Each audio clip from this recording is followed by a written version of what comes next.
for you.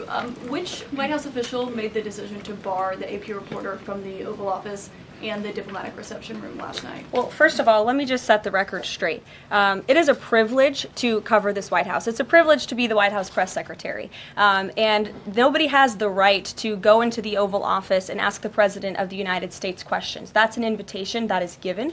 And there are hundreds of outlets on this campus, many of you in this room who don't have the privilege of being part of that pool every single day and getting to ask the President questions. We reserve the right to decide who gets to go into the Oval Office, and you all have credentials to be here, including the Associated Press, who is in this briefing room today. But isn't it retaliatory in nature is the argument, because the reason that the AP was barred, which they said was because they're not using the phrase Gulf of America, they're using Gulf of Mexico in line with their standards.